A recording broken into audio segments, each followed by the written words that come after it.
Jeshi la Polisi mkoa wa Tanga kupitia kikosi chake cha upelelezi wa makosa ya jinai CID kimefanikiwa kuwaokoa vijana wapatao 87 waliokuwa wametapeliwa fedha zao kupitia mtandao baada ya kushawishiwa kujiunga na kampuni inayojinasibisha kufanya biashara ya mtandaoni ijulikanayo kwa jina la Champion E-Commerce Education.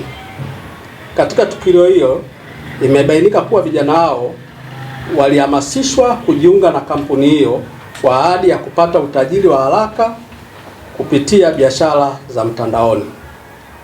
Kwa mujibu wa taarifa za awali, kila kijana alitakiwa kutoa kiasi cha fedha kuanzia shilingi laki6 mpaka milioni 4 kama mtaji wa awali na gharama za mafunzo, huku wakiahidiwa kuanza kupata faida kubwa ndani ya muda mfupi.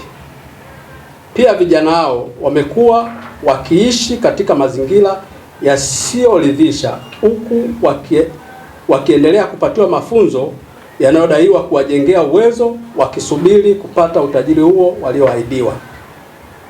Watu wawili waliokuwa wakisimamia kundi hilo ambao ni Mohamed Hamisi Idrisa miaka 24 mkazi wa Masiwani na Fidorin Hamisi Rashidi miaka 21 mkazi wa Mbugani wanashikiliwa na Jeshi la Polisi kwa mahojiano zaidi kuhusiana na tukio hilo.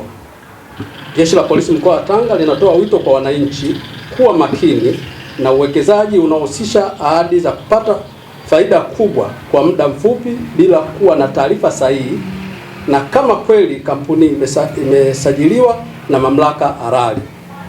Wananchi wanashauriwa kufanya uchunguzi wa kina kabla ya kujiunga na taasisi au kampuni yoyote inayojihusisha na uwekezaji hususan kupitia mtandao.